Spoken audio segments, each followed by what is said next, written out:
Hi and welcome to Healthy Life Hacks.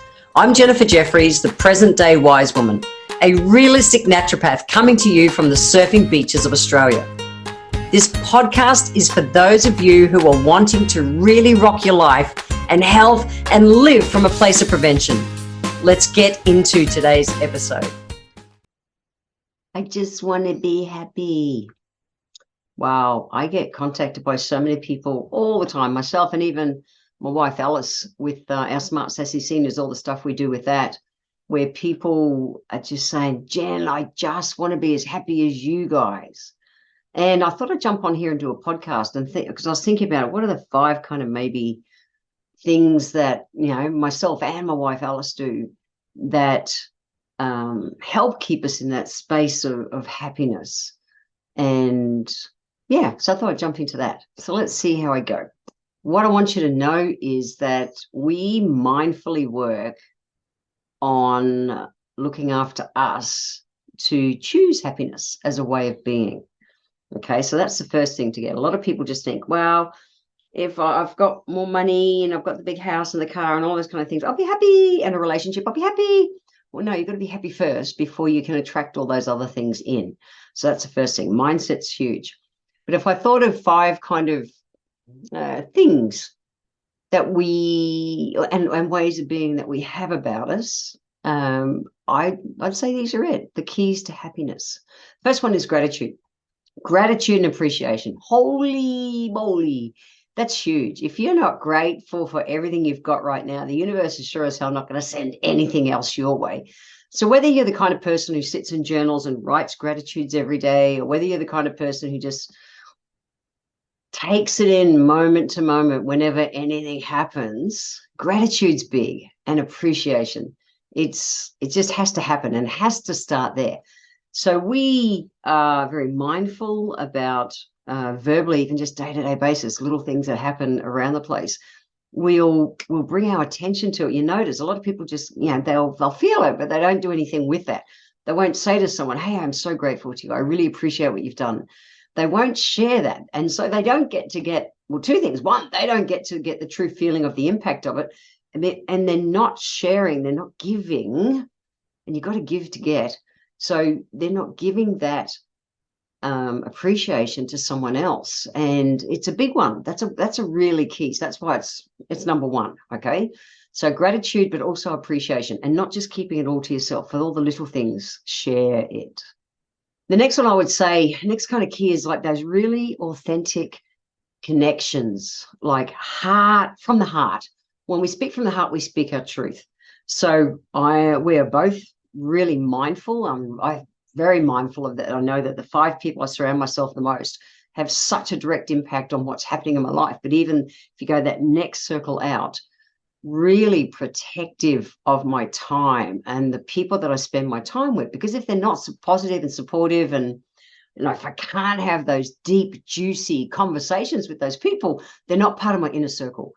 And I want that. I want that juiciness. I want to be able to just be me, raw and real. Genuine connections are an absolute source of joy. So that's kind of the inner circle part. That feeds so much of what happiness is. However, what I also know is out and about in everyday life, I'm big on giving genuine compliments to people. And what I know is if I get out of my head and I come from my heart, people feel the connection. And I want that connection from an adrenal point of view. That's one of the things that feeds us good energy and gets our adrenals just to settle and feel like, I'm safe.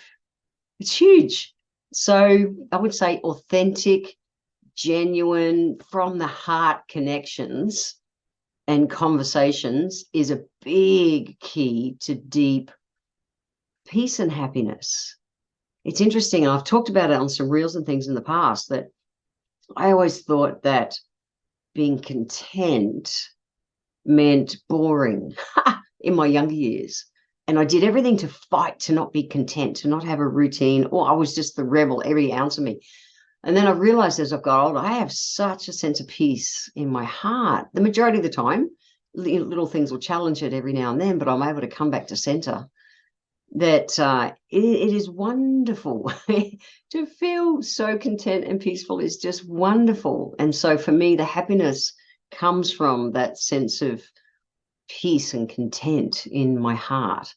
All right, so let's keep going. Number 3's got to be self-care and mindfulness. So, whether it's Alice is big on meditating, I'm big on chanting. That's the way I do it. I'll finish the day with a bath with oils and magnesium salts, and because I know there's so much more value to every element of my being than just jumping in a 2-minute shower. Where I'm big on having treatments in advance, whether massage or Bowen therapy or seeing my osteo. I do things physically and emotionally to give me self-care. Even surfing is an absolute priority in my mind. It is the best, not even one of my, it is the best mental health practice I have in my life. I have such beautiful, deep relaxation after I surf. Every cell in my body is alive, and it's wonderful. So self-care isn't just that you're going to have massages and baths. It's about doing things that bring you joy, true joy, not just the happy on the outside stuff. So, but doing things mindfully, and that helps to cultivate, to really nourish that inner peace. And I've talked about it before in surfing. You have to be so present to surf. It's wonderful. So yeah, self-care, but mindfulness going with that is the next key. Next one, number 4, is having a purpose, having a sense of purpose. It's big that we need, human beings, we need to have hope. We need to know where we're going. We need an element of certainty, as in a direction and stuff. And I'm anywhere I hang my hat that day, it's my home. I can fly by the seat of my pants, but at the same time, I have purpose in life. So whether if it's, I think of, me being able to, I was out today with my dad. I took my dad to lunch down by the river, and a woman came up to me and, you're Jen. I said, yeah. And she just shared that she looks forward to my reels and things of a morning because it helps to give her a lift up. And we left, and my dad said, do you know her? And I went, nope, not at all. But I loved the fact that I was able to impact her life. That helps to give me purpose. My charity, the Q Foundation, the work that I do with that absolutely gives me purpose and meaning in life. So when our life has purpose, happiness flows naturally. It really does. Now, you don't have to go and set up charities or start reels or do anything like that, but be a day maker.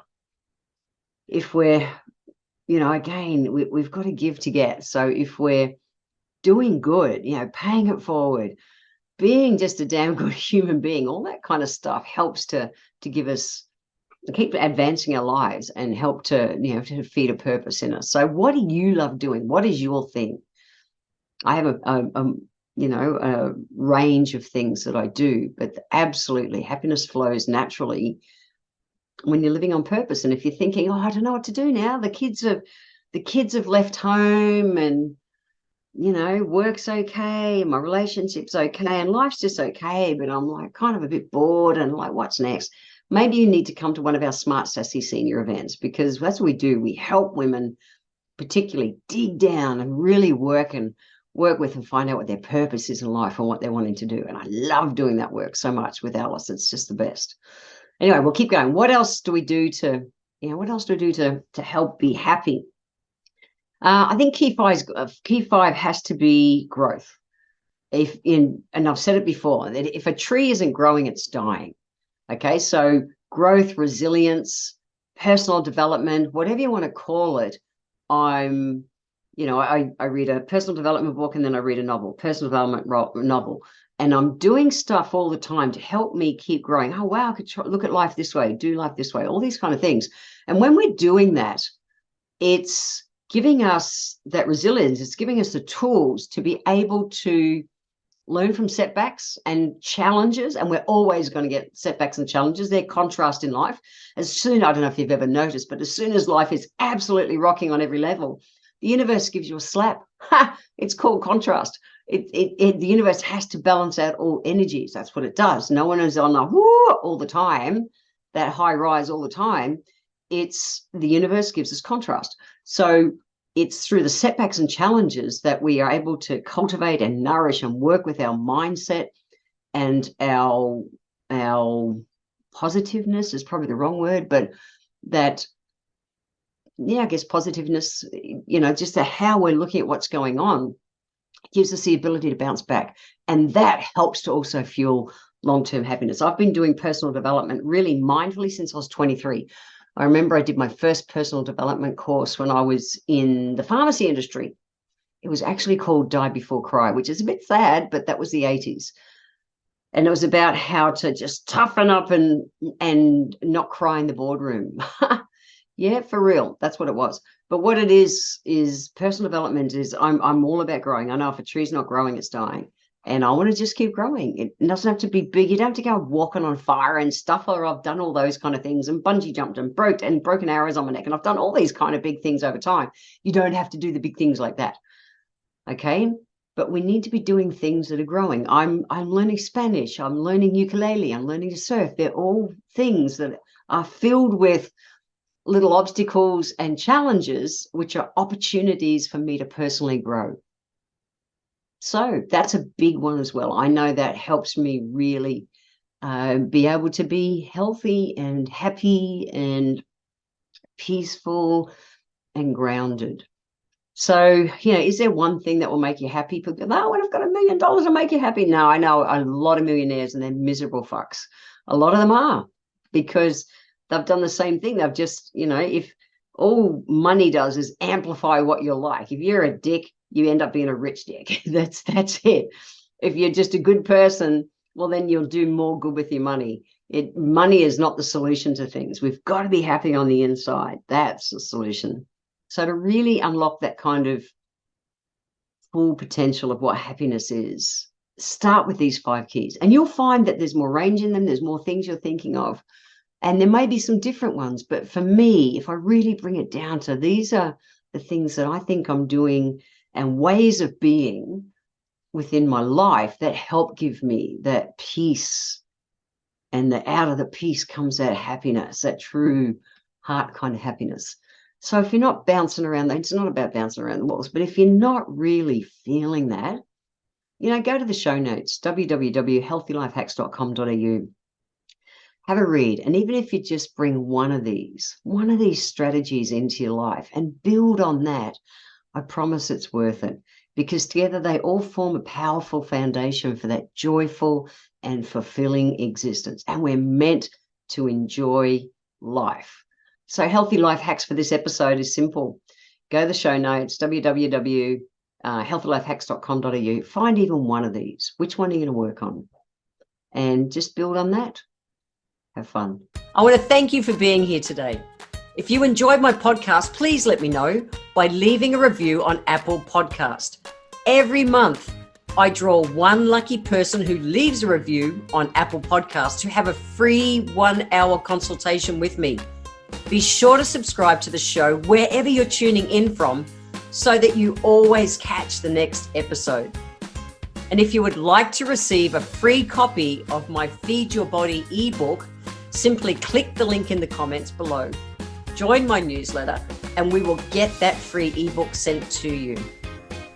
I welcome your emails and you can write to me at podcast@healthylifehacks.com.au. Until next time, remember, when it comes to life, live it, love it, and get on with it.